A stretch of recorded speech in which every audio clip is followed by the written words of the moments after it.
Halo adik-adik, gimana kabarnya? Balik lagi bareng Kak Daus. Nah, pada video kali ini, kakak akan mengajak adik-adik semua membahas tentang penggunaan alat ukur. So, simak baik-baik ya. Adik-adik, pernah tidak kalian mengukur sesuatu? Seperti mengukur panjang pensil, mengukur suhu tubuh, dan lain sebagainya. Tentunya pernah ya adik-adik? Oke, jadi apa yang dimaksud dengan pengukuran?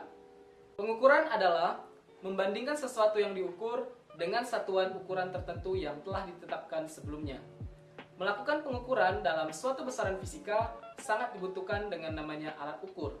Alat ukur adalah alat yang dapat membantu dalam proses pengukuran. Pada hasil penulisan, setiap pengukuran ada satu fakta yang menunjukkan bahwa tidak ada pengukuran yang benar-benar tepat. Oleh karena itu, perlu berpegang teguh pada prinsip pengukuran. Adik-adik, di dalam ilmu fisika, prinsip pengukuran itu terbagi menjadi dua. Yang pertama, itu ada pengukuran tunggal, di mana jika pengukuran hanya satu kali, maka ketidakpastian pengukurannya hanya dapat diperkirakan berdasarkan skala terkecil alat ukur yang digunakan. Adapun persamaan yang digunakan untuk menentukan hasil pengukuran itu, yaitu adalah X sama dengan X0 ditambah delta X, di mana X adalah besaran yang diperoleh dari pengukuran tunggal dan delta X adalah ketidakpastian pengukuran tunggal tersebut. Kedua, yaitu pengukuran berulang, di mana pengukuran dilakukan berkali-kali atau berulang. Adapun persamaan yang digunakan untuk menentukan hasil pengukurannya yaitu X1 ditambah X2 ditambah X3 ditambah titik-titik sampai ke Xn. Kemudian kita bagi dengan N. Baiklah adik-adik, alat ukur itu menjadi salah satu peralatan yang banyak manfaatnya di dalam kehidupan sehari-hari. Tanpa kita sadari bahwasanya di setiap aktivitas yang kita lakukan tidak terlepas dengan namanya alat ukur. Seperti contohnya yaitu termometer. Nah, kegunaannya yaitu untuk mengukur suhu, seperti suhu badan, suhu air, suhu ruangan, dan lain sebagainya. Ada juga adik-adik itu neraca. Neraca merupakan alat ukur yang digunakan untuk mengukur berat, di mana alat ukur neraca banyak digunakan untuk kepentingan jual beli seperti di pasar maupun di toko-toko. Oke adik-adik, itu tadi beberapa contoh penggunaan alat ukur di dalam kehidupan sehari-hari. Nah, sekarang kakak akan memberikan sebuah pertanyaan kepada adik-adik semua. Coba adik-adik tuliskan contoh penggunaan alat ukur di dalam kehidupan sehari-hari yang selain kakak jelaskan sebelumnya. Dan jangan lupa untuk jawabannya diisi di link Google Form yang ada di deskripsi YouTube ini ya. Oke? Baiklah adik-adik, selanjutnya adik-adik diminta untuk membuat alat ukur jangka sorong sederhana seperti pada video berikut ini. Oke adik-adik, pada video kali ini kakak akan membuat jangka sorong sederhana.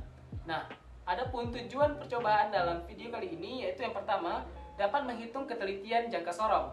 Nah, kemudian yang kedua tujuannya yaitu dapat menggunakan jangka sorong untuk mengukur diameter dalam, diameter luar, panjang, dan kedalaman suatu benda.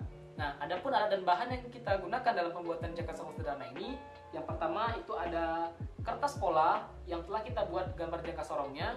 Kemudian selanjutnya itu ada gunting, kemudian ada pena, kemudian ada penggaris, kemudian ada lem, uang koin, dan selanjutnya itu ada kertas rancangan gambar itu yang sudah kita gambar dengan karton tebal. Oke, mari kita lakukan percobaannya. Oke adik-adik, nah langkah awalnya tadi telah kita dapatkan rancangan pola gambar dari kertas tadi, kita potong seperti ini, kemudian kita gambarkan ke karton tebal ini, seperti ini.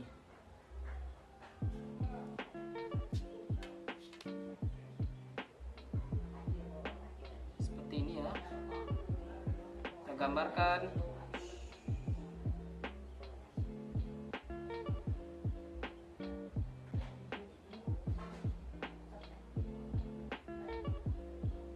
Oke, kita gambarkan di kertas tebal coklat ini ya, sesuai gambar rancangannya tadi.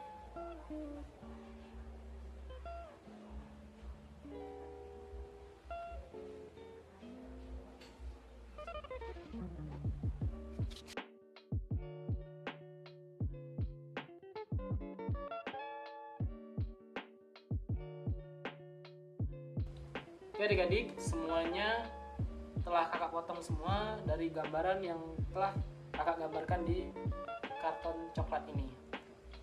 Nah, langkah selanjutnya itu adalah kita merekatkan lem dari pola gambar yang sudah kita potong ke karton yang sudah kita potong ini.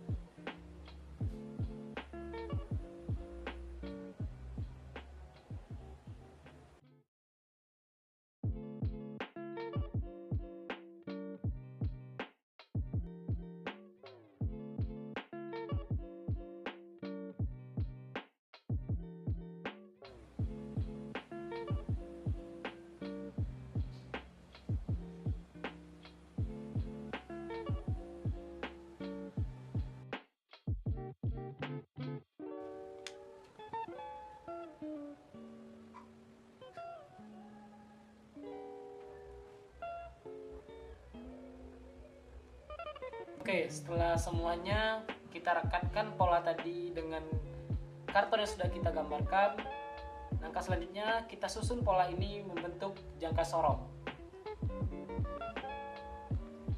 Seperti ini ya. Ini ada yang landasannya, kemudian ini yang di bagian di atas ini itu ada bagian tepi ya. Nah, jadi kita lemkan ini di atas ini.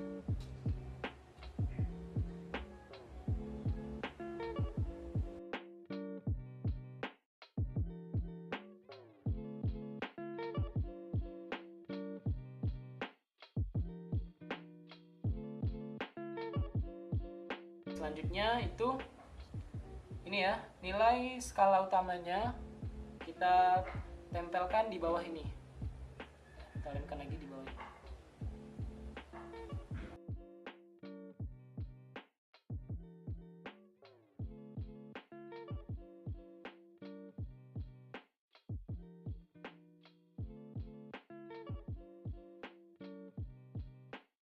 Oke, seperti ini ya.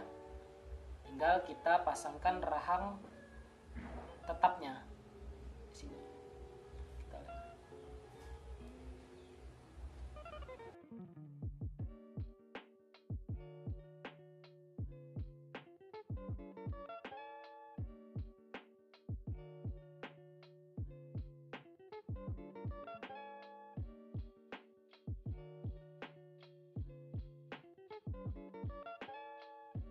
Nonius ketelitian 0,1 mm. Oke. Terus kita pasang lagi rahang gesernya. Nah, usahakan nilai ininya ini skala Nonius ini dengan skala utamanya ini angka nolnya itu secara lurus ya. Kita lem.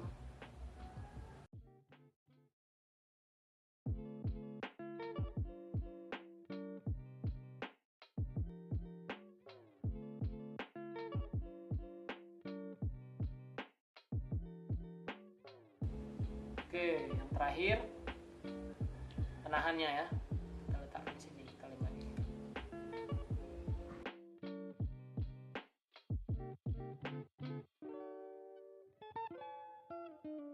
Oke, jangka sorong sederhana telah jadi. Nah, adik-adik di sini bisa kita lakukan pengukuran secara langsung menggunakan jangka sorong. Ini kakak menggunakan koin ya. Jadi ini tinggal kita geser saja. Ya, kita geser saja.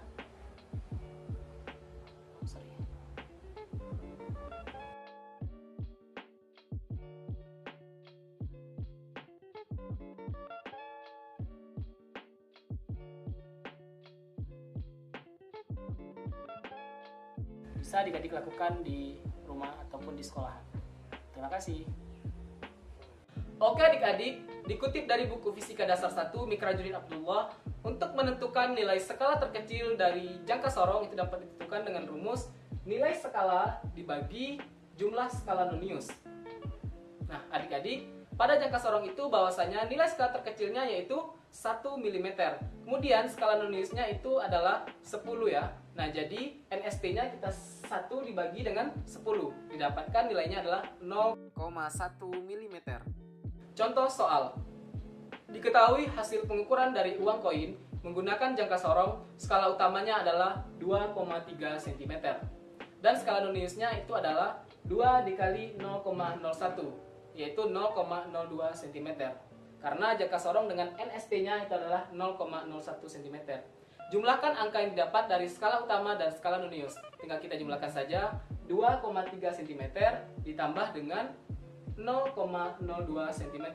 Dan kita dapatkan hasilnya itu adalah 2,32 cm. Jadi hasil pengukurannya itu adalah 2,32 cm. Baiklah adik-adik, itu tadi materi ulasan tentang penggunaan alat ukur. Sampai jumpa di video berikutnya. See you!